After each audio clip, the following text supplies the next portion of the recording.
साध संगत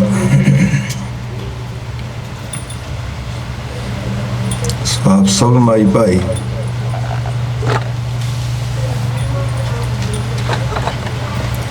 जितने भी सतगुरु जी की पवित्र हजूरी विच पहुंचे हो,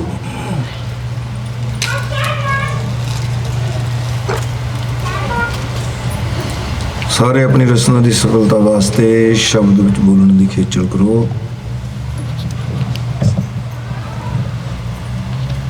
पहले हिस्से में दास बोलेगा,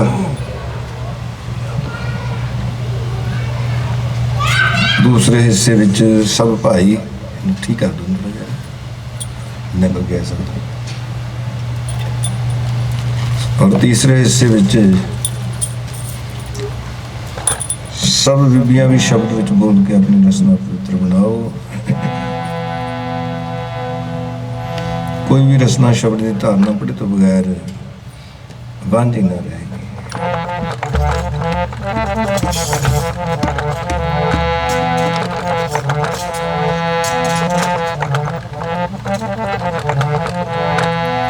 दाना बिना दाना बिना दाना बिना तुम्हें दरिया दाना बिना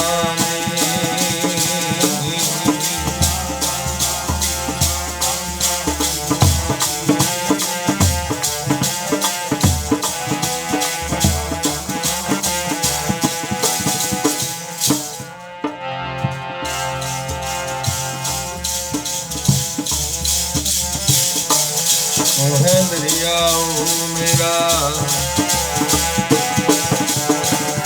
दाना बिना दाना बिना दाना बिना जी है दरिया मेरा दाना बिना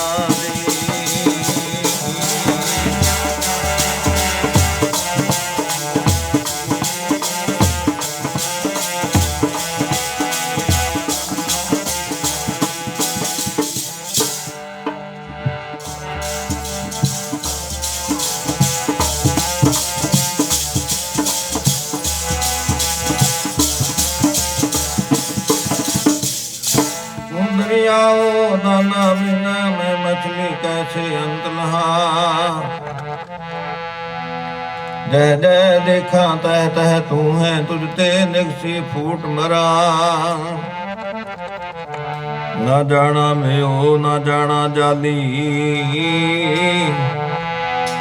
जा दुख लागे ता तुझे संभाली।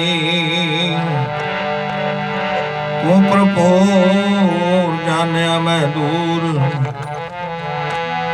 जो कुछ करी सो तेरा हजूर। तू देखे हम कृपाओ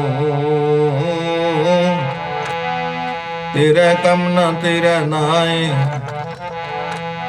जेता दे तेता खाओ ब्यादर नाही कैदर जाओ। दाना बिना दाना बिना दाना बिना तू है दरियाओ मेरा दाना बिना।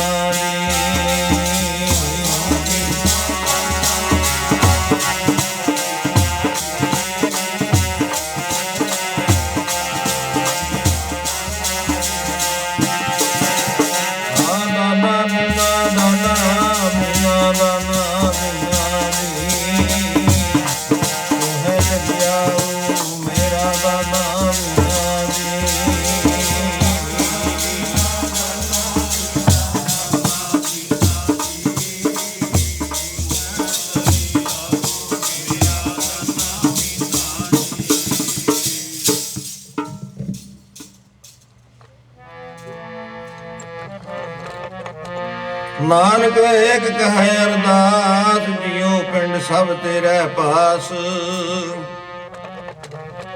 आपे नेड़ा दूर आपे ही आपे मंझ में आनो आपे वेखे सुने आपे ही। कुदरत करे जहानो जो तिस भावे नानका। हुक्म सोई परवानो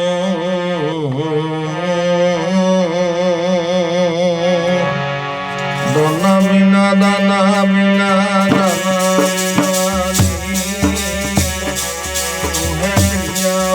मेरा दाना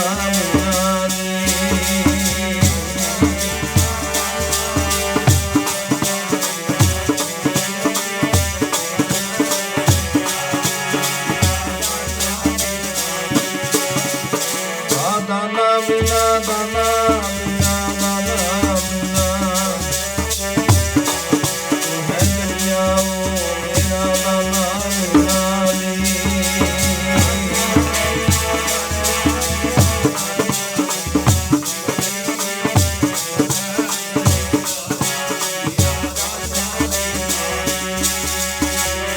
दाना बिना दाना बिना दाना बिना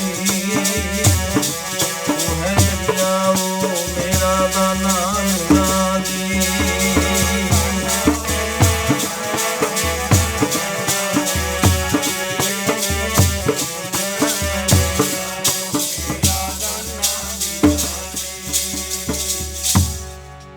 सारी संगत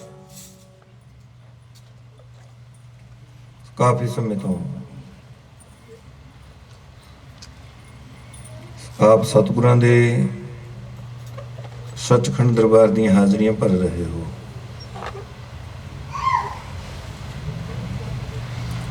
गुरबाणी दे अमृतमय कीर्तन गुरमत दी विचारां दा आनंद मान रहे हो। होर कुछ समय वास्ते अपनी मनोवृत्तियां एकाग्र करो। अपने ख्यालों को बाहर जाने तो रोको।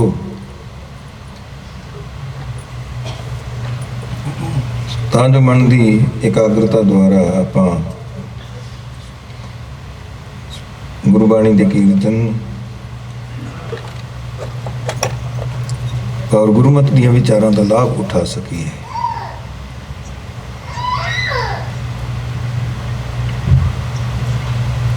आप सबना दे अत्यंत वड्डे भाग ने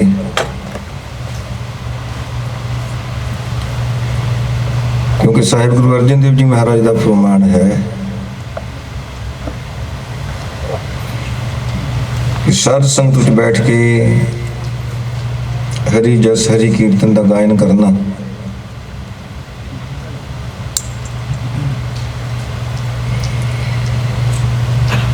ਇਹ ਉਹਨਾਂ ਸਾਰਿਆਂ ਕਰਮਾਂ ਦੇ ਵਿੱਚੋਂ ਇੱਕ ਸ੍ਰੇਸ਼ਟ ਕਰਮ ਹੈ।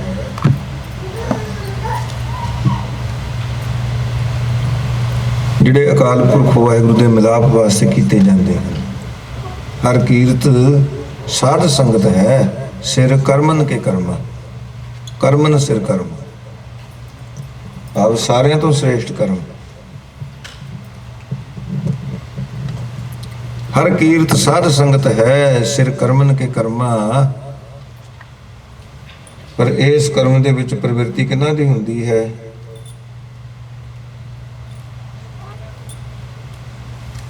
ਕੌਣ ਇਸ ਕਰਮ ਨੂੰ ਕਮਾਉਂਦੇ ਹਨ? ਕਹੋ ਨਾਨਕ ਤਿਸ ਭਇਓ ਪ੍ਰਾਪਤ। ਇਹ ਦਾਤ ਉਹਨਾਂ ਨੂੰ ਪ੍ਰਾਪਤ ਹੁੰਦੀ ਹੈ, ਉਹ ਜੁੜਦੇ ਨੇ ਇਸ ਕੀਰਤਨ ਭਗਤੀ ਦੇ ਵਿੱਚ। ਕਹੋ ਨਾਨਕ ਤਿਸ ਭਇਓ ਪ੍ਰਾਪਤ, ਜਿਸ ਪੁਰਬ ਲਿਖੇ ਕਾ ਲੈਣਾ। ਜਿਨ੍ਹਾਂ ਦੇ ਪੂਰਬਲੇ ਵੱਡੇ ਪੁੰਨ ਹੁੰਦੇ ਨੇ, ਜਿਨ੍ਹਾਂ ਦੇ ਮਸਤਕ ਦੇ ਉੱਪਰ ਇਹ ਦਾਤ ਲਿਖੀ ਹੁੰਦੀ ਹੈ, ਉਹ ਲੈਂਦੇ ਨੇ, ਉਹ ਪ੍ਰਾਪਤ ਕਰਦੇ ਨੇ ਇਸ ਦਾਤ ਨੂੰ, ਉਹਨਾਂ ਨੂੰ ਹਾਸਲ ਹੁੰਦੀ ਹੈ ਕਲਯੁਗ ਦੇ ਸਮੇਂ ਦੀ ਸਾਰਿਆਂ ਤੋਂ ਸ੍ਰੇਸ਼ਟ ਭਗਤੀ। ਕਲ ਮੈਂ ਇਹੋ ਪੁੰਨ ਗੁਣ ਗੋਬਿੰਦ ਗਾਹੇ। ਕਲਯੁਗ ਮੈਂ ਕੀਰਤਨ ਪ੍ਰਧਾਨਾ, ਗੁਰਮੁਖ ਜਪੀਆ ਲਾਏ ਧਿਆਨਾ। ਆਪ ਤਰੇ ਸਗਲੇ ਕੁਲ ਤਾਰੇ, ਹਰ ਦਰਗਹਿ ਹੈ ਪਤ ਸੁਣ ਜਾਏ। ਹਰ ਕੀਰਤ ਸਾਧ ਸੰਤ ਹੈ, ਹਰ ਕੀਰਤ ਸਾਧ ਸੰਤ ਹੈ।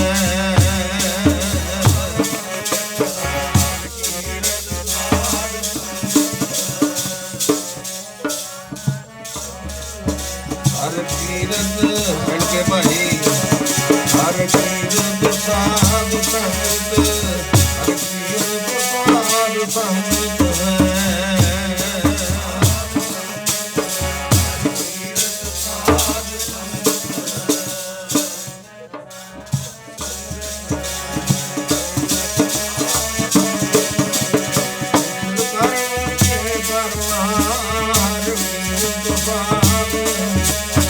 ਹਰ ਕੀਰਤ ਸਾਧ ਸੰਤ ਹੈ।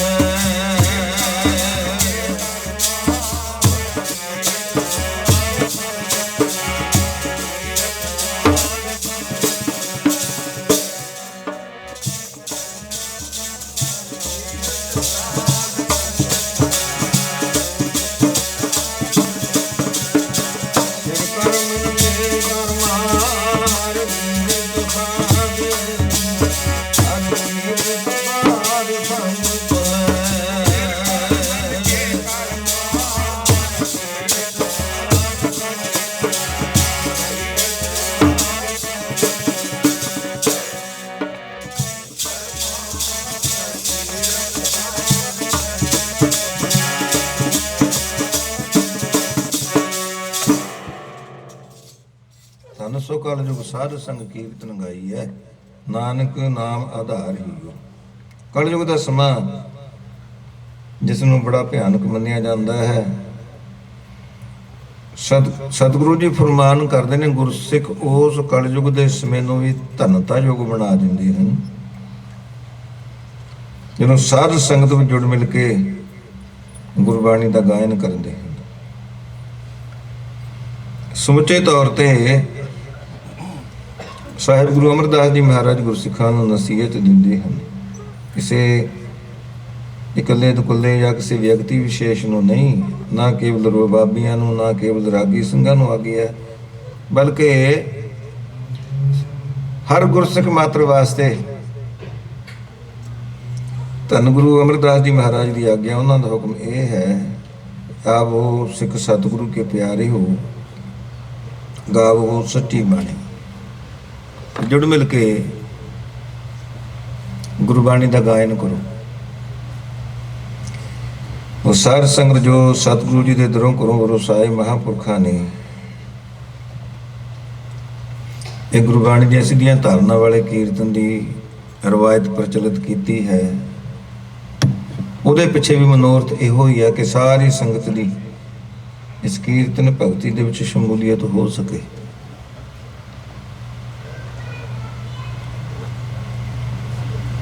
ਇਹ ਕੀਰਤਨ ਦੀ ਦਾਤ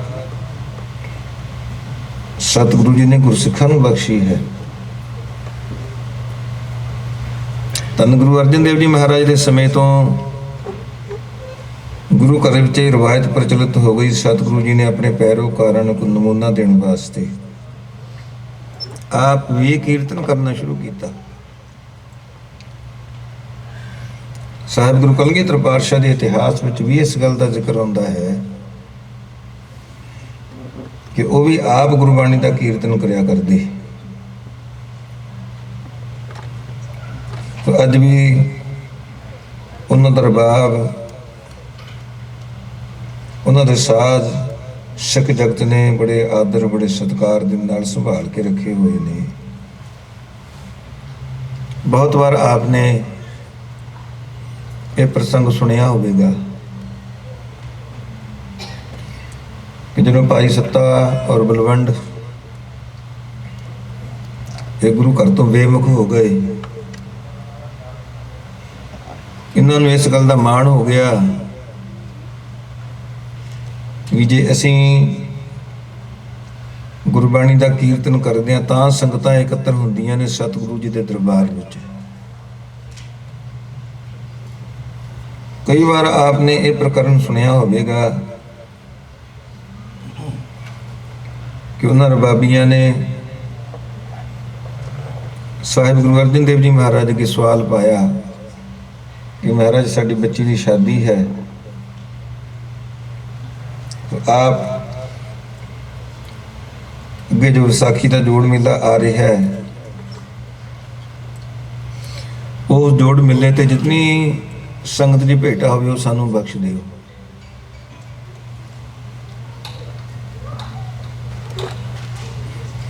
ਗੁਰੂ ਅਰਜਨ ਦੇਵ ਜੀ ਮਹਾਰਾਜ ਉਹਨਾਂ ਰਬਾਬੀਆਂ ਨੂੰ ਕਹਿਣ ਲੱਗੇ ਵੀ ਠੀਕ ਹੈ, ਤੁਹਾਡੀ ਜ਼ਰੂਰਤ ਹੈ, ਅਸੀਂ ਇਸ ਗੱਲ ਨੂੰ ਭਲੀ ਪ੍ਰਕਾਰ ਸਮਝਦੇ ਹਾਂ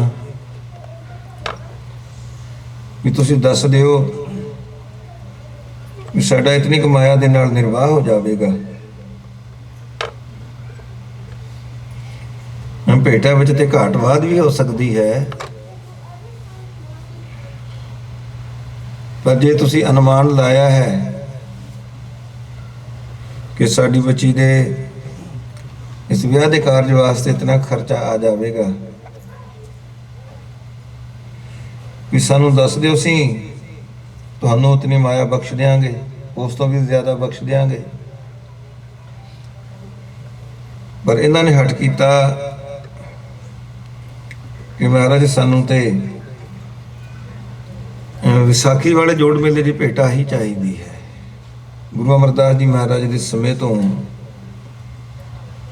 ਗੁਰੂ ਘਰ ਵਿੱਚ ਦੀਵਾਲੀ ਔਰ ਵਿਸਾਖੀ ਦੇ ਜੋੜ ਮੇਲੇ ਮਨਾਉਣ ਦੀ ਪਰੰਪਰਾ ਪ੍ਰਚਲਿਤ ਹੋ ਚੁੱਕੀ ਸੀ। ਸੰਗਤਾਂ ਦੇ ਭਾਵੇਂ ਰੋਜ਼ਾਨਾ ਹੀ ਭਾਰੀ ਗਿਣਤੀ ਵਿੱਚ ਹਾਜ਼ਰੀ ਭਰਦੀਆਂ, ਪਰ ਇਹਨਾਂ 2 ਸਾਲਾਨਾ ਜੋੜ ਮੇਲਿਆਂ ਤੇ ਸੰਗਤ ਦੀ ਇਕੱਤਰਤਾ ਬਹੁਤ ਜ਼ਿਆਦਾ ਹੋਇਆ ਕਰਦੀ। ਇਹਨਾਂ ਨੇ ਵੀ ਲੋਭ ਕੀਤਾ, ਜਦੋਂ ਸੰਗਤ ਬਹੁਤ ਹੀ ਇਕੱਤਰ ਹੋਵੇਗੀ ਸਾਨੂੰ ਬਹੁਤ ਹੀ ਭੇਟਾ ਬਹੁਤਾ ਧਨ ਪ੍ਰਾਪਤ ਹੋ ਜਾਏਗਾ।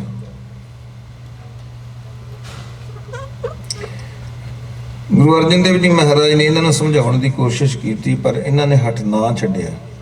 ਸਤਿਗੁਰੂ ਜੀ ਕਹਿਣ ਲੱਗੇ ਵੀ ਠੀਕ ਹੈ, ਤੁਹਾਡੀ ਇੱਛਾ, ਪਰ ਐਸੀ ਕਲਾ ਐਸੀ ਖੇਡ ਵਰਤੀ ਉਸ ਵਿਸਾਖੀ ਦੇ ਜੋੜ ਮੇਲੇ ਤੇ ਕੋਈ ਸਬਬ ਕੋਈ ਕਾਰਨ ਐਸਾ ਬਣ ਗਿਆ, ਸੰਗਤ ਦਾ ਜੋੜ ਮੇਲ ਸੰਗਤ ਦੀ ਇਕੱਤਰਤਾ ਬਹੁਤ ਘੱਟ ਹੋਈ।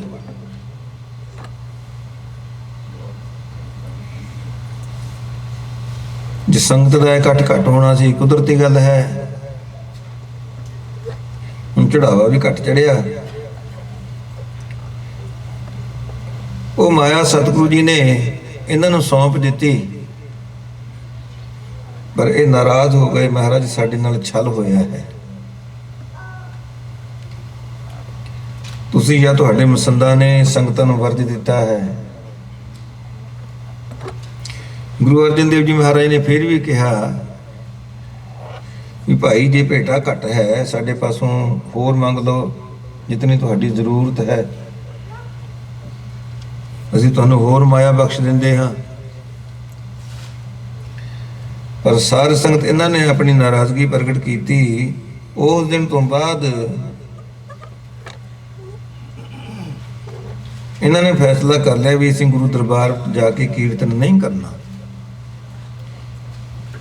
ये प्रकरण बहुत विस्तार वाला है, आपां ते बहुत संखेप दे विच ही अर्ज करनी है।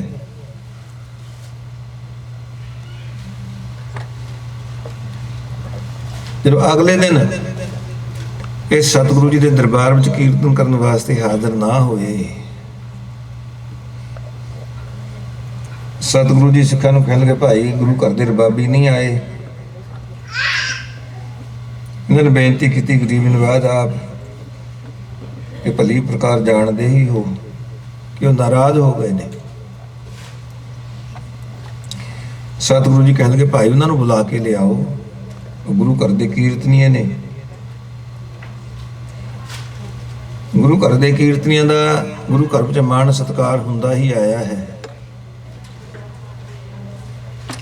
भी जे उन्हां दे मन विच कोई नाराज़गी है, वो नाराज़गी दूर हो जाएगी। उन्हां नूं कह दे भी तुहानूं माया की जरूरत है, माया दे तुहानूं खुले गफ्फे मिल जाणगे। सिखां नूं भेजिया भाई गुरदास जी, बाबा बुढ़ा जी जैसे गए। वो सार संगत इन्हां ने आउणा ते की सी, बल्कि इन्हां ने गुरु घर की शान के खिलाफ ही बड़ी भद्दी शब्दावली की वरतों की। कहण लगे हुण पता लगेगा सिखां नूं, हुण इस गल का एहसास होवेगा भी गुरु घर की रौनक ते रबाबियां करके ही है। संगतां रबाबियां का कीर्तन सुनने वास्ते ही आउंदियां ने। जे असीं गुरु घर में जाके कीर्तन ना करिए, कौन आवेगा गुरु जी के दर्शनों वास्ते? कौन आके अपनियां भेटावां अर्पेगा? गुरु घर की वडियाई ही साडे करके है। जे गुरु नानक देव जी महाराज दे नाल साडा वडका मरदाना ना हुंदा, गुरु नानक देव जी महाराज नूं संसार ते किहने जानना सी? वो सार संगत जो उन्होंने इतों तक साहिब गुरु नानक देव जी महाराज की शान के खिलाफ भी यह कुछ कह दिता। साहिब गुरु अर्जन देव जी महाराज गुरसिखां नूं कहण लगे गुरसिखो भी साडे नाल नाराज हो गए, भी कोई गल नहीं, साडी शान के खिलाफ जो कुछ भी बोल लैंदे असीं वो भी बर्दाश्त कर लैंदे। पर उन्होंने तो समूचे तौर पर ही संगत का अपमान किया है। उन्होंने तो साहिब गुरु नानक देव जी महाराज की भी लिहाज नहीं की।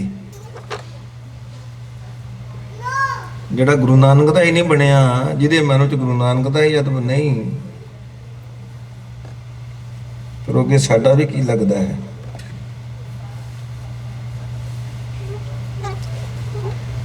हुण छड्डो ना कोड़ियां नूं,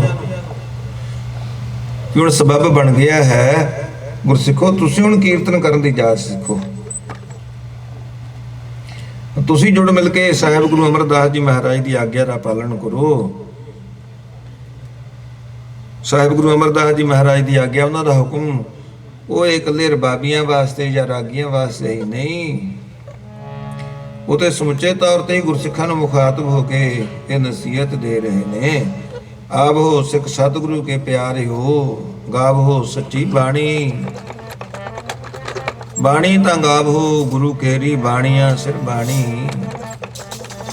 जिन कहो नदर कर्म होवे हिरदय तिन्ना समाणी, पीवो अमृत सदा रहो हर रंग जपिहो सारंग पाणी। कह नानक सदा गावो ए सच्ची बाणी। गावो गुरां दी बाणी आवो सुखो प्यारो। गावो गुरां दी बाणी आवो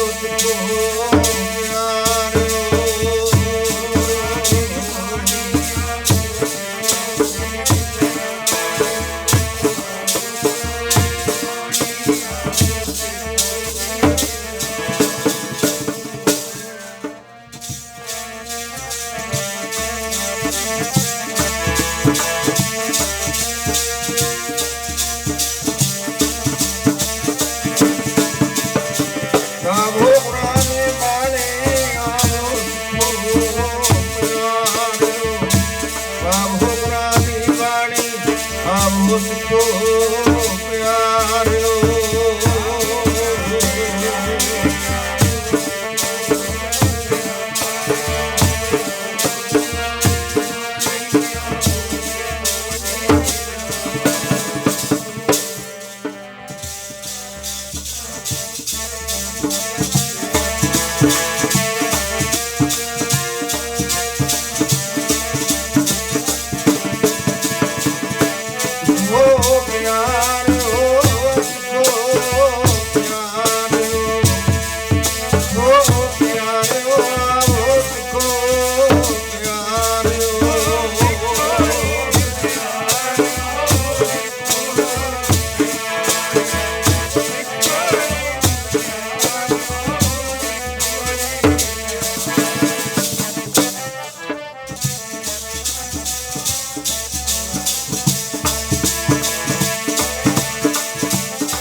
ਸਾਧ ਸੰਗਤ ਉਸ ਤੋਂ ਬਾਅਦ ਦਾ ਫਿਰ ਇਤਿਹਾਸ ਹੈ। ਇਹ ਕੀਰਤਨ ਦੀ ਦਾਤ ਸਤਿਗੁਰੂ ਜੀ ਨੇ ਆਪਣੇ ਗੁਰਸਿੱਖਾਂ ਵਿੱਚ ਵਰਤਾ ਦਿੱਤੀ। ਆਪ ਸਤਿਗੁਰੂ ਜੀ ਨੇ ਤਾਉਸ ਲਿਆ ਆਪਣੇ ਹੱਥ ਦੇ ਵਿੱਚ, ਕਿਉਂਕਿ ਇਤਿਹਾਸ ਪੜ੍ਹੋ। ਸਾਹਿਬ ਗੁਰੂ ਅਰਜਨ ਦੇਵ ਜੀ ਮਹਾਰਾਜ ਨੇ ਵੀ ਇਹ ਦਾਤ ਆਪਣੇ ਗੁਰੂ ਪਿਤਾ ਸੋਢੀ ਸੁਲਤਾਨ ਸਾਹਿਬ ਗੁਰੂ ਰਾਮਦਾਸ ਜੀ ਮਹਾਰਾਜ ਔਰ ਆਪਣੇ ਮਾਤਾ ਭਾਨੀ ਜੀ ਦੇ ਆਸ਼ੀਰਵਾਦ ਦੇ ਨਾਲ ਪ੍ਰਾਪਤ ਕੀਤੀ। ਸਾਨੂੰ ਵੀ ਸਾਡੇ ਮਾਤਾ ਪਿਤਾ ਦੇ ਪਾਸੋਂ ਜਾਂ ਆਪਣੇ ਬਜ਼ੁਰਗਾਂ ਦੇ ਪਾਸੋਂ ਅਸੀਸਾਂ ਮਿਲਦੀਆਂ ਨੇ। ਸਾਹਿਬ ਗੁਰੂ ਅਰਜਨ ਦੇਵ ਜੀ ਮਹਾਰਾਜ ਨੇ ਵੀ ਉਸ ਆਸੀਸ ਦਾ ਜ਼ਿਕਰ ਕੀਤਾ ਹੈ, ਜਿਹੜੀ ਆਸੀਸ ਉਹਨਾਂ ਨੂੰ ਆਪਣੇ ਗੁਰੂ ਪਿਤਾ ਜੀ, ਉਹਨਾਂ ਨੂੰ ਆਪਣੀ ਮਾਤਾ ਬੀਬੀ ਭਾਨੀ ਜੀ ਦੇ ਪਾਸੋਂ ਪ੍ਰਾਪਤ ਹੋਈ। ਜਿਸ ਸਿਮਰਤ ਸਭ ਕਿਲਵਿਖ ਨਾਸੇ, ਪਿਤਰੀ ਹੋਏ ਉਧਾਰੋ। ਸੋ ਹਰ ਹਰ ਤੁਮ ਸਦ ਹੀ ਜਾਪੋ, ਜਾ ਕਾ ਅੰਤ ਨਾ ਪਾਰੋ। ਜਿਸ ਪ੍ਰਮਾਤਮਾ ਨੂੰ ਯਾਦ ਕਰਕੇ, ਕਿਲਵਿਖ ਨਾਮ ਹੈ ਪਾਪਾਂ ਦਾ, ਨਾਸੈ ਤੋਂ ਭਾਵ ਨਾਸ ਹੋ ਜਾਂਦੇ ਹਨ। ਜਿਸ ਪ੍ਰਮਾਤਮਾ ਨੂੰ ਯਾਦ ਕੀਤਿਆਂ ਹੀ, ਉਸ ਦਾ ਨਾਮ ਮਾਤਰ ਲਿਆ ਹੀ ਪਾਪਾਂ ਦਾ ਨਾਸ਼ ਹੋ ਜਾਂਦਾ ਹੈ। ਹਾਂ, ਜਪਣ ਵਾਲਿਆਂ ਦਾ ਤੇ ਉਧਾਰ ਹੋਣਾ ਹੀ ਹੋਣਾ ਹੈ, ਅੱਗੇ ਉਸਦੇ ਪਿਤਰਾਂ ਦਾ ਵੀ ਉਧਾਰ ਹੋ ਜਾਂਦਾ ਹੈ। ਜਿਸ ਸਿਮਰਤ ਸਭ ਕਿਲਵਕ ਨਾਸੇ, ਪਿਤਨੀ ਹੋਏ ਉਧਾਰੋ, ਸੋ ਹਰ ਹਰ ਤੁਮ ਸਦ ਹੀ ਜਾਪੋ। ਉਹ ਪਰਮਾਤਮਾ ਦਾ ਨਾਮ ਸਦਾ ਹੀ ਜਪਦੇ ਰਹੋ। ਕਿਸ ਪਰਮਾਤਮਾ ਦਾ ਨਾਮ? ਜਿਸ ਦਾ ਕੋਈ ਅੰਤ ਪਾਰਾਵਾਰ ਪਾ ਹੀ ਨਹੀਂ ਸਕਿਆ, ਜਾ ਕਾ ਅੰਤ ਨਾ ਪਾਰੋ। ਅੰਤ ਨ ਸਿਵਤੀ ਕਹਿਣ ਨਾ ਅੰਤ, ਅੰਤ ਨਾ ਕਰਨੇ ਦੇਣ ਨਾ ਅੰਤ, ਅੰਤ ਨਾ ਵੇਖਣ ਸੁਣਨ ਨਾ ਅੰਤ, ਅੰਤ ਨਾ ਜਾਪੈ ਕਿਆ ਮਨ ਮੰਤ, ਅੰਤ ਨਾ ਜਾਪੈ ਕੀਤਾ ਆਕਾਰ, ਅੰਤ ਨਾ ਜਾਪੈ ਪਾਰਾਵਾਰ। ਅੰਤ ਕਾਰਨ ਕੇਤੇ ਬਿਲ ਲਾਏ, ਤਾਂ ਕਿ ਅੰਤ ਨਾ ਪਾਏ ਜਾਏ। ਜਿਹਦਾ ਕੋਈ ਅੰਤ ਜਾਣ ਹੀ ਨਹੀਂ ਸਕਦਾ, ਜਿਸ ਨੂੰ ਸਭਨਾਂ ਨੇ ਨੇਤ ਨੇਤ ਕਥੰਤ ਵੇਦਾ, ਬਸ ਨਮਸਕਾਰ ਹੀ ਕੀਤੀ ਹੈ। ਉਸ ਦਾ ਅੰਤ ਪਾਉਣ ਦਾ ਜਿਨ੍ਹਾਂ ਨੇ ਯਤਨ ਕੀਤਾ, ਅੰਤ ਕੋ ਚਾਹਨ ਜੋ ਗਏ, ਸਿਆਏ ਅੰਤ ਗਵਾਏ। ਉਸ ਪਰਮਾਤਮਾ ਦਾ ਨਾਮ ਸਦਾ ਹੀ ਜਪਦੇ ਰਹੋ, ਜਿਸ ਦਾ ਕੋਈ ਅੰਤ ਪਾਰਾਵਾਰ ਪਾ ਨਹੀਂ ਸਕਦਾ। ਪੁੱਤਾ ਮਾਤਾ ਕੀ ਆਸੀਸ, ਬੇਟਾ ਤੈਨੂੰ ਤੇਰੀ ਮਾਤਾ ਦੀ ਇਹ ਆਸੀਸ, ਇਹ ਆਸ਼ੀਰਵਾਦ ਮਿਲੇ। ਨਿਮਕ ਨਾ ਵਿਸਰੋ ਤੁਮਕੋ ਸਦ, ਨਿਮਕ ਨਾ ਵਿਸਰੋ ਤੁਮਕੋ ਹਰ ਹਰ, ਸਦਾ ਭਜੋ ਜਗਦੀਸ਼। ਕਿ ਤੈਨੂੰ ਕਦੇ ਵੀ ਨਾ ਵਿਸਰੇ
ਆਸੀਸ ਦਿੱਤੀ, ਕੀ ਆਸ਼ੀਰਵਾਦ ਦਿੱਤਾ ਆਪਣੇ ਵੱਲੋਂ? ਸਤਿਗੁਰ ਤੁਮ ਕੋ ਹੋਏ ਦਇਆਲਾ, ਵੀ ਤੇਰੇ ਉੱਪਰ ਗੁਰੂ ਹਮੇਸ਼ਾ ਹੀ ਦਇਆਲ ਰਹੇ, ਗੁਰੂ ਦੀ ਬਖਸ਼ਿਸ਼ ਤੈਨੂੰ ਸਦਾ ਹੀ ਮਿਲਦੀ ਰਹੇ। ਇਹ ਮਾਤਾ ਭਾਨੀ ਜੀ ਆਸੀਸ ਦੇ ਰਹੇ ਨੇ ਆਪਣੇ ਸਾਹਿਬਜ਼ਾਦੇ ਨੂੰ, ਅਜੇ ਗੁਰਤਾ ਪ੍ਰਾਪਤ ਨਹੀਂ ਹੋਈ। ਸਤਿਗੁਰੂ ਤੁਮ ਕੋ ਹੋਏ ਦਇਆਲਾ, ਸੰਤ ਸੰਗ ਤੇਰੀ ਪ੍ਰੀਤ, ਤੇਰੀ ਪ੍ਰੀਤ ਤੇਰਾ ਪਿਆਰ ਸਾਧ ਸੰਗਤ ਨਾਲ ਬਣਿਆ ਰਹੇ। ਸਤਿਗੁਰ ਤੁਮ ਕੋ ਹੋਏ ਦਇਆਲਾ, ਸੰਤ ਸੰਗ ਤੇਰੀ ਪ੍ਰੀਤ, ਕਾਪੜ ਪਤ ਪਰਮੇਸ਼ਰ ਰਾਖੀ, ਭੋਜਨ ਕੀਰਤਨ ਲੀਰ। ਤੈਨੂੰ ਕੀਰਤਨ ਦਾ ਭੋਜਨ ਨਿਤ ਪ੍ਰਾਪਤ ਹੋਵੇ। ਦੇਖੋ ਸਾਧ ਸੰਗਤ ਕੀਰਤਨ ਇਹ ਗੁਰਸਿੱਖਾਂ ਦਾ ਭੋਜਨ ਹੈ। ਕਹੋ ਨਾਨਕ ਜਿਸ ਸਤਿਗੁਰ ਪੂਰਾ, ਅਖੰਡ ਕੀਰਤਨ ਤਿਨ ਭੋਜਨ ਚੂਰਾ। ਗੁਰਸਿੱਖਾਂ ਦੀ ਰੂਹ ਦੀ ਖੁਰਾਕ ਹੈ ਕੀਰਤਨ। ਭੋਜਨੰ ਗੋਪਾਲ ਕੀਰਤਨੰ, ਅਲਪ ਮਾਇਆ ਜਲ ਕਮਲ ਰਹਿਤ ਹੈ। ਗੁਰਬਾਣੀ ਰੂਪੀ ਮਾਤਾ ਦੀ ਹੁਣ ਸਮੁੱਚੇ ਤੌਰ ਤੇ ਆਪਣੇ ਜਗਿਆਸੂ ਪੁੱਤਰਾਂ ਨੂੰ ਇਹ ਆਸੀਸ ਹੈ, सतगुर तुमको होए दयाला संत संग तेरी प्रीत कापड़ पत परमेश्वर राखी भोजन कीर्तन नीत। तो सार संगत ਇਹ ਆਸੀਸ ਕੀਰਤਨ ਦੇ ਰੂਪ ਦੇ ਵਿੱਚ ਸਾਹਿਬ ਗੁਰੂ ਅਰਜਨ ਦੇਵ ਜੀ ਮਹਾਰਾਜ ਨੂੰ ਪਹਿਲਾਂ ਹੀ ਪ੍ਰਾਪਤ ਸੀ। ਉਹਨਾਂ ਨੇ ਆਪ ਤਾਉਸ ਲਿਆ, ਬਾਕੀ ਸਿੱਖਾਂ ਨੇ ਕਿਸੇ ਨੇ ਮਰਦੰਗ, ਕਿਸੇ ਨੇ ਹੋਰ ਕੋਈ ਸਾਜ਼, ਜਾਂ ਉਹ ਵੈਸੇ ਹੀ ਜੋਟੀਆਂ ਵਿੱਚ ਕੀਰਤਨ ਦਾ ਗਾਇਨ ਕਰਨ ਵਾਸਤੇ ਬਹੁਤ ਸਾਰੇ ਸਿੱਖ ਨਾਲ ਸੱਜ ਗਏ। ਗੁਰਬਾਣੀ ਦਾ ਅੰਮ੍ਰਿਤਮਈ ਕੀਰਤਨ ਸ਼ੁਰੂ ਕਰ ਦਿੱਤਾ। ਇਹ ਦਾਤ ਜਿਹੜੀ ਪਹਿਲਾਂ ਸਿਰਫ ਰਬਾਬੀਆਂ ਦੇ ਪਾਸ ਸੀ, ਧੰਨ ਗੁਰੂ ਅਮਰਦਾਸ ਜੀ ਮਹਾਰਾਜ ਨੇ ਜਿਸ ਕੀਰਤਨ ਦੇ ਵਿੱਚ ਪ੍ਰਵਿਰਤ ਹੋਣ ਵਾਸਤੇ ਸਮੁੱਚੇ ਤੌਰ ਤੇ ਸਾਰੇ ਗੁਰਸਿੱਖਾਂ ਨੂੰ ਆਗਿਆ ਕੀਤੀ ਸੀ, ਉਹ ਸਾਰ ਸੰਗਤ ਅੱਜ ਸਾਹਿਬ ਗੁਰੂ ਅਮਰਦਾਸ ਜੀ ਮਹਾਰਾਜ ਦਾ ਉਹ ਵਾਕ ਸਫਲਾ ਹੋ ਗਿਆ। ਸੰਗਤਾਂ ਨੇ ਆਪ ਜੁੜ ਮਿਲ ਕੇ ਗੁਰਬਾਣੀ ਦਾ ਗਾਇਨ, ਗੁਰਬਾਣੀ ਦਾ ਕੀਰਤਨ ਸ਼ੁਰੂ ਕਰ ਦਿੱਤਾ। ਅਗਲਾ ਜੋ ਇਤਿਹਾਸ ਹੈ, ਠੀਕ ਹੈ, ਬਾਅਦ ਵਿੱਚ ਫਿਰ ਪਰਉਪਕਾਰੀ ਭਾਈ ਲੱਦੇ ਨੇ ਉਹਨਾਂ ਸਤਾਰ ਬਲਵੰਡ ਦੇ ਉੱਪਰ ਉਪਕਾਰ ਕੀਤਾ, ਕਿਉਂਕਿ ਜਿਹੜਾ ਸਤਿਗੁਰੂ ਜੀ ਨੇ ਵਚਨ ਕਰ ਦਿੱਤਾ ਉਹਨੂੰ ਦੁਨੀਆ ਦੀ ਕੋਈ ਸ਼ਕਤੀ ਟਾਲ ਨਹੀਂ ਸੀ ਸਕਦੀ।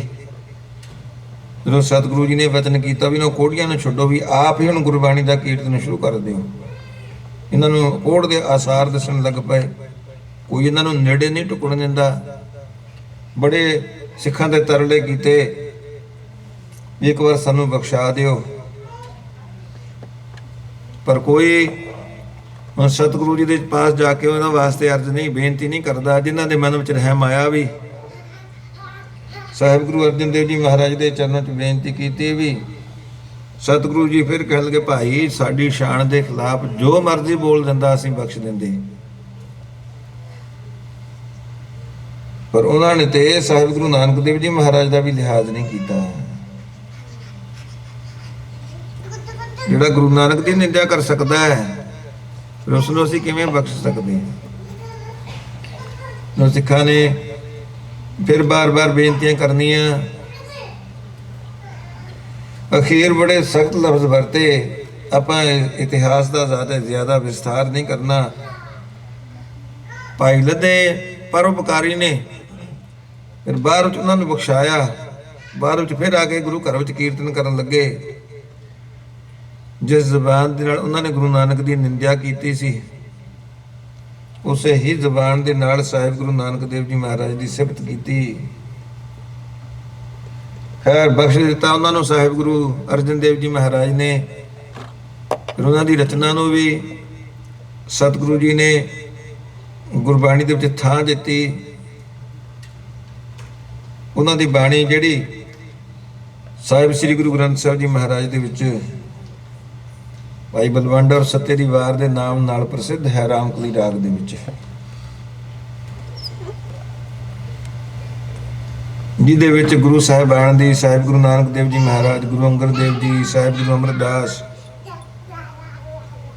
ਔਰ ਗੁਰੂ ਰਾਮਦਾਸ ਜੀ ਦੀ, ਧੰਨ ਗੁਰੂ ਅਰਜਨ ਦੇਵ ਜੀ ਮਹਾਰਾਜ ਦੀ ਸਿਫਤ ਹੈ। ਅਬ ਭਾਈ ਬੱਚੇ ਨੂੰ ਚੁੱਪ ਕਰਾ ਲਓ ਜਾਂ ਬਾਹਰ ਲੈ ਜਾਓ, ਸਾਰੀ ਸੰਗਤ ਡਿਸਟਰਬ ਹੁੰਦੀ ਹੈ। ਜਿਹੜੀ ਬੀਬੀ ਦੇ ਪਾਸ ਬੱਚਾ ਹੈ ਉਹਨੂੰ ਆਪਣੇ ਆਪ ਹੀ ਧਿਆਨ ਰੱਖਣਾ ਚਾਹੀਦਾ, ਭਾਈ ਬਾਰ-ਬਾਰ ਇਹ ਬੇਨਤੀ ਨਾ ਕਰਨੀ ਪਵੇ।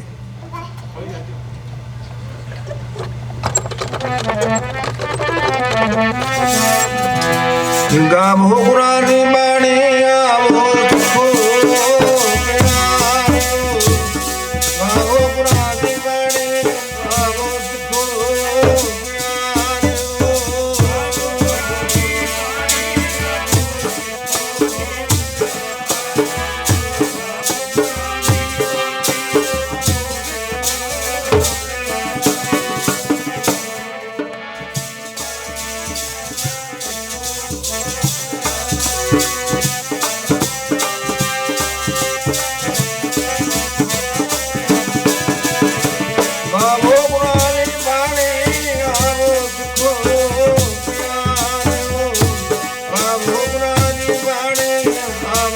Oh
ਸਾਧ ਸੰਗਤ ਇਉਂ ਸਤਿਗੁਰੂ ਜੀ ਨੇ ਇਹ ਦਾਤ ਗੁਰਸਿੱਖਾਂ ਨੂੰ ਬਖਸ਼ ਦਿੱਤੀ। ਜਿੱਥੇ ਇਤਿਹਾਸ ਵਿੱਚ ਜ਼ਿਕਰ ਆਉਂਦਾ ਰਬਾਬੀਆਂ ਦਾ, ਉੱਥੇ ਭਾਈ ਨਿਵਲਾ, ਭਾਈ ਨਿਹਾਲੂ ਵਗੈਰਾ ਇਤਿਹਾਸ ਉਹਨਾਂ ਸਿੱਖਾਂ ਦਾ ਵੀ ਜ਼ਿਕਰ ਆਉਂਦਾ ਹੈ। ਉਹ ਵੀ ਸਤਿਗੁਰੂ ਧੰਨ ਗੁਰੂ ਅਰਜਨ ਦੇਵ ਜੀ ਮਹਾਰਾਜ ਦੇ ਸੱਚਖੰਡ ਦਰਬਾਰ ਵਿੱਚ ਕੀਰਤਨ ਕਰਿਆ ਕਰਦੇ।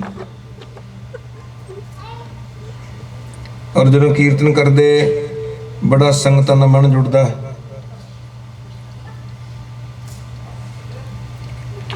ਸਾਹਿਬ ਗੁਰੂ ਅਰਜਨ ਦੇਵ ਜੀ ਮਹਾਰਾਜ ਦੇ ਚਰਨਾਂ ਦੇ ਵਿੱਚ ਸਿੱਖਾਂ ਨੇ ਬੇਨਤੀ ਵੀ ਕੀਤੀ ਕਿ ਗਰੀਬ ਨਵਾਜ਼ ਜਦੋਂ ਇਹ ਗੁਰੂ ਕੇ ਸਿੱਖ ਕੀਰਤਨ ਕਰਦੇ ਨੇ ਉਦੋਂ ਸਾਡਾ ਮਨ ਜ਼ਿਆਦਾ ਜੁੜਦਾ ਹੈ। ਉਹਦਾ ਕੀ ਸਬਬ, ਕੀ ਕਾਰਨ? ਗੁਰੂ ਅਰਜਨ ਦੇਵ ਸਾਹਿਬ ਜੀ ਮਹਾਰਾਜ ਕਹਿਣਗੇ, ਭਾਈ ਜਿਹੜੇ ਗੁਰਸਿੱਖ ਆਪ ਸ਼ਬਦ ਦੀ ਕਮਾਈ ਕਰਦੇ ਹਨ, ਆਪ ਸ਼ਬਦ ਦੀ ਕਮਾਈ ਕਰਕੇ ਫਿਰ ਗੁਰਬਾਣੀ ਦਾ ਗਾਇਨ, ਗੁਰਬਾਣੀ ਦਾ ਕੀਰਤਨ ਜਾਂ ਗੁਰਬਾਣੀ ਦੀ ਵਿਚਾਰ ਕਰਦੇ ਹਨ। ਕਿਉਂਕਿ ਐਸਾ ਵੀ ਜ਼ਿਕਰ ਆਉਂਦਾ ਹੈ ਇਤਿਹਾਸ ਦੇ ਵਿੱਚ ਕਿ ਇਹ ਸਿੱਖ ਗੁਰਬਾਣੀ ਦੇ ਗਾਇਨ, ਗੁਰਬਾਣੀ ਦੇ ਕੀਰਤਨ ਦੇ ਨਾਲ ਨਾਲ ਗੁਰਬਾਣੀ ਦੀ ਵਿਆਖਿਆ ਵੀ ਕਰਿਆ ਕਰਦੇ।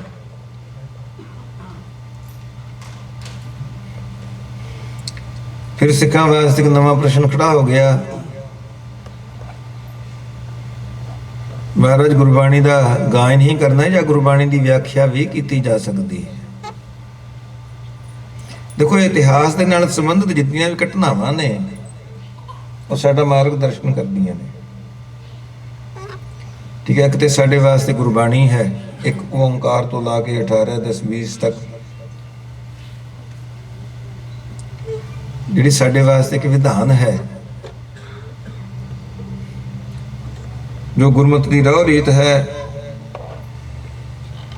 ਉਸ ਨੂੰ ਦ੍ਰਿੜ ਕਰਾਉਣ ਵਾਸਤੇ ਗੁਰਬਾਣੀ ਦੇ ਨਾਲ ਵੱਡਾ ਪ੍ਰਮਾਣ ਸਾਡੇ ਪਾਸ ਹੋਰ ਕੋਈ ਨਹੀਂ। ਭਾਈ ਗੁਰਦਾਸ ਜੀ ਨੇ ਵਾਰਾਂ, ਉਹਨਾਂ ਦੀ ਰਚਨਾ, ਉਹਨਾਂ ਦੇ ਕਵਿਤ ਸਵਈਏ, ਉਹ ਵੀ ਗੁਰਬਾਣੀ ਦੀ, ਗੁਰਮਤਿ ਦੀ ਹੀ ਵਿਆਖਿਆ ਕਰਦੇ ਹਨ। ਇਸੇ ਤਰ੍ਹਾਂ ਭਾਈ ਨੰਦ ਲਾਲ ਜੀ ਦੀ ਰਚਨਾ, ਉਹਨਾਂ ਦੀਆਂ ਗਜ਼ਲਾਂ, ਉਹਨਾਂ ਦੀ ਵੀ ਗੁਰਸਿੱਖ ਬੜੀ ਸ਼ਰਧਾ ਔਰ ਬੜੇ ਸਤਿਕਾਰ ਦੇ ਨਾਲ ਪੜ੍ਹਦੇ ਹਨ। ਔਰ ਗੁਰਬਾਣੀ ਦੀ ਜਿਹੜੀ ਵਿਆਖਿਆ ਦੀ ਪਰੰਪਰਾ ਹੈ, ਇਹ ਵੀ ਗੁਰੂ ਘਰ ਵਿੱਚ ਸਾਡੇ ਗੁਰੂ ਸਾਹਿਬਾਨ ਦੇ ਸਮੇਂ ਤੋਂ ਹੀ ਪ੍ਰਚਲਿਤ ਹੋ ਚੁੱਕੀ ਸੀ। ਜਦੋਂ ਇੱਕ ਵਾਰ ਸਿੱਖਾਂ ਨੇ ਪ੍ਰਸ਼ਨ ਕੀਤਾ, ਸਾਹਿਬ ਗੁਰੂ ਅਰਜਨ ਦੇਵ ਜੀ ਮਹਾਰਾਜ ਨੇ ਫਿਰ ਇਹ ਉਪਦੇਸ਼ ਬਖਸ਼ਿਆ, ਗੁਰਸਿੱਖੋ ਜੇ ਇਕੱਲਾ ਸਿੱਖ ਬੈਠ ਕੇ ਗੁਰਬਾਣੀ ਪੜ੍ਹ ਰਿਹਾ ਹੈ ਨਾ, ਉਹ ਤੇ ਇਉਂ ਹੈ ਜਿਸ ਤਰ੍ਹਾਂ ਕੋਈ ਜ਼ਿਮੀਂਦਾਰ ਆਪਣਾ ਖੇਤ ਸਿੰਜਣ ਵਾਸਤੇ ਆਪਣਾ ਖੂਹ ਜੋੜ ਲਵੇ ਜਾਂ ਆਪਣਾ ਟਿਊਬਵੈੱਲ ਚਲਾ ਲਵੇ।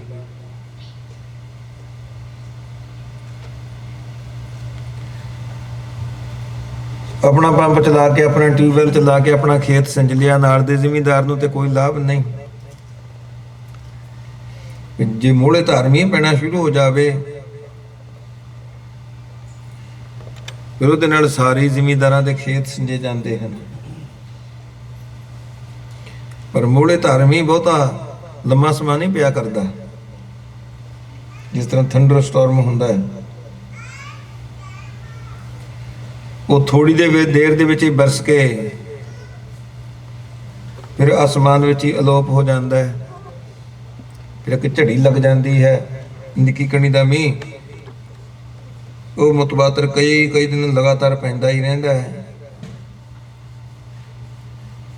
ਉਹਦਾ ਅਸਰ ਵੀ ਜ਼ਮੀਨ ਵਿੱਚ ਗਹਿਰਾਈ ਤੱਕ ਹੋਇਆ ਕਰਦਾ ਹੈ। ਮੋਹਲੇ ਧਾਰ ਮੀਂਹ ਪੈਂਦਾ ਹੋਵੇ, ਉਹਦਾ ਅਸਰ ਬਹੁਤਾ ਗਹਿਰਾਈ ਤੱਕ ਨਹੀਂ ਜਾਂਦਾ, ਰੁੜ ਕੇ ਪਾਣੀ ਅੱਗੇ ਲੰਘ ਜਾਂਦਾ ਹੈ।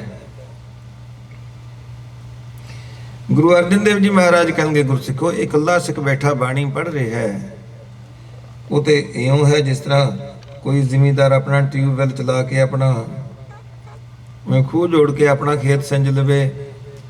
ਜਦੋਂ ਗੁਰਬਾਣੀ ਦਾ ਅਖੰਡ ਕੀਰਤਨ ਹੋ ਰਿਹਾ ਹੋਵੇ, ਉਹ ਮਾਨੋ ਨਾਮ ਬਾਣੀ ਦੀ ਮੋਹਲੇ ਧਾਰ ਵਰਖਾ ਹੈ।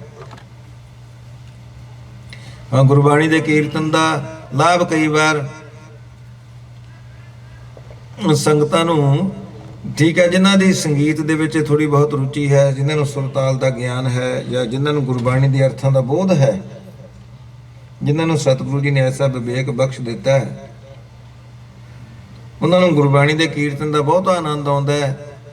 ਕਈ ਵਾਰ ਅਖੰਡ ਕੀਰਤਨ ਹੋ ਰਿਹਾ ਹੋਵੇ, ਗੁਰਬਾਣੀ ਦਾ ਜੋ ਸਾਰ ਸਿਧਾਂਤ ਹੈ, ਗੁਰਬਾਣੀ ਦੇ ਅਰਥਾਂ ਦੀ ਵਿਚਾਰ ਸਮਝ ਨਹੀਂ ਪੈਂਦੀ, ਪਰ ਪੂਰਾ ਲਾਭ ਨਹੀਂ ਪ੍ਰਾਪਤ ਕੀਤਾ ਜਾ ਸਕਦਾ। ਔਰ ਜੇ ਨਾਲ ਵਿਆਖਿਆ ਵੀ ਕਰ ਦਿੱਤੀ ਜਾਵੇ,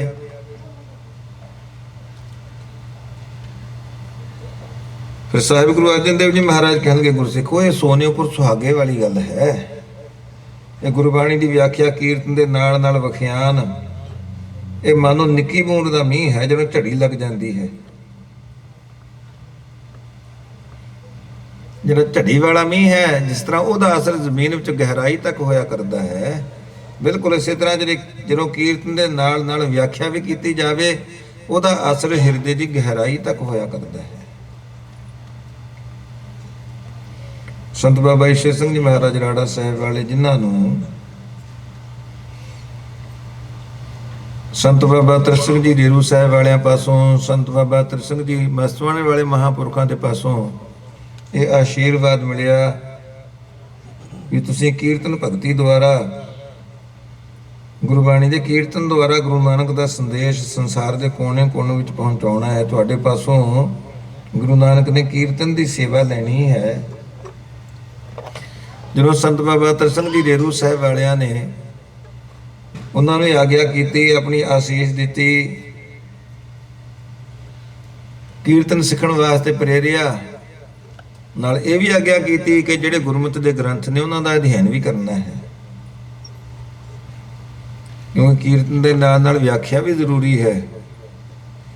ਗੁਰਬਾਣੀ ਦੀ ਜਿਹੜੀ ਵਿਚਾਰ ਕੀਰਤਨ ਦੌਰਾਨ ਸਮਝ ਨਹੀਂ ਪੈ ਸਕਦੀ,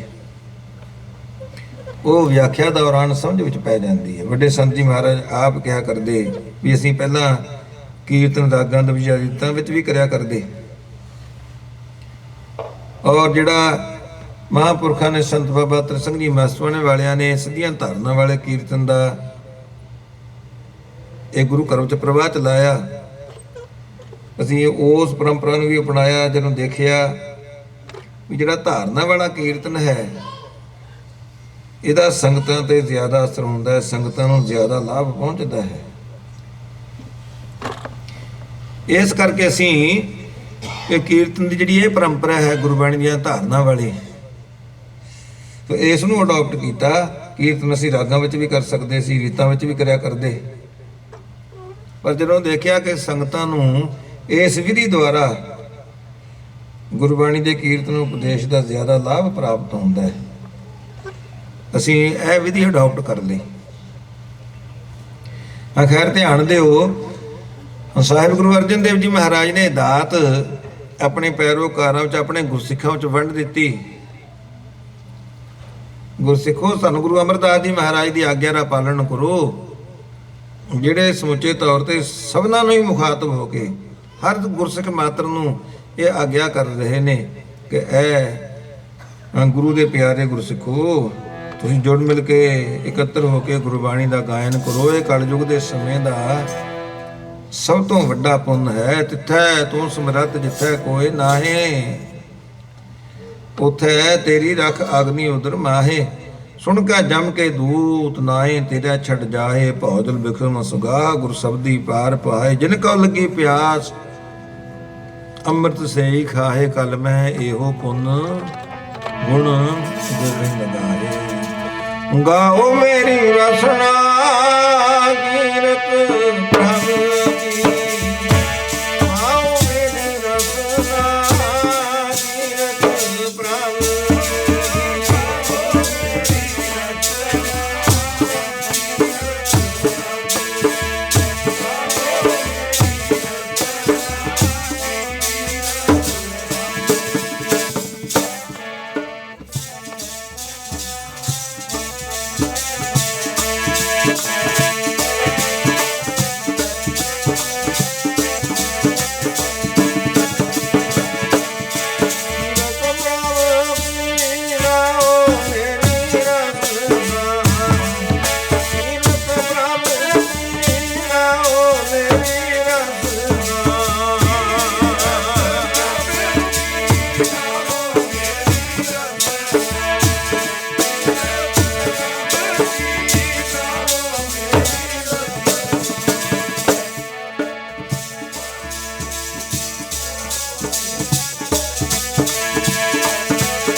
ਆਪ ਸਾਰਿਆਂ ਨੂੰ ਇਸ ਕੀਰਤਨ ਭਗਤੀ ਦੇ ਵਿੱਚ ਸ਼ਮੂਲੀਅਤ ਕਰਨ ਦਾ ਇਹ ਅਵਸਰ ਪ੍ਰਾਪਤ ਹੋਇਆ ਹੈ।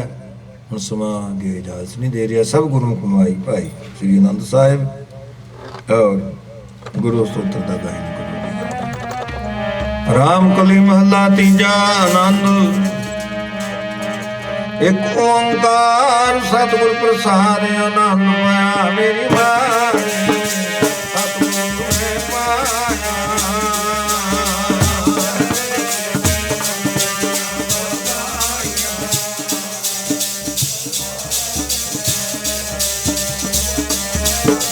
ਅਬਦੋ ਨਾ ਗਾਵੋ ਹਰੀ ਤੇਰਾ ਮਨ ਜੀਵ ਪਾਇਆ।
ਧਨ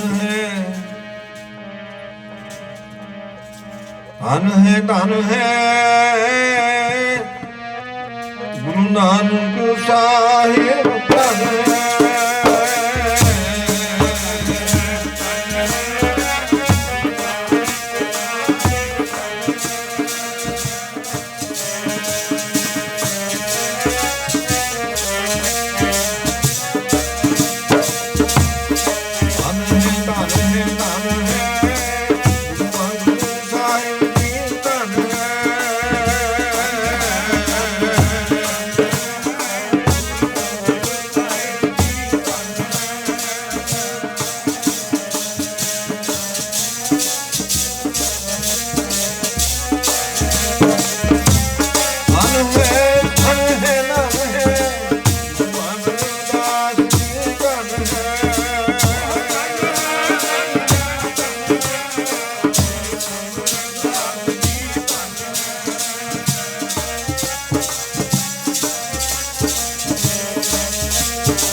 ਸਾਧ ਸੰਗਤ ਦੀ ਨਿਗਾਹ ਦੀ ਪ੍ਰਵਾਨ ਕਰਨੀ, ਮਾਤਾ ਦੀ ਖਿਮਾ।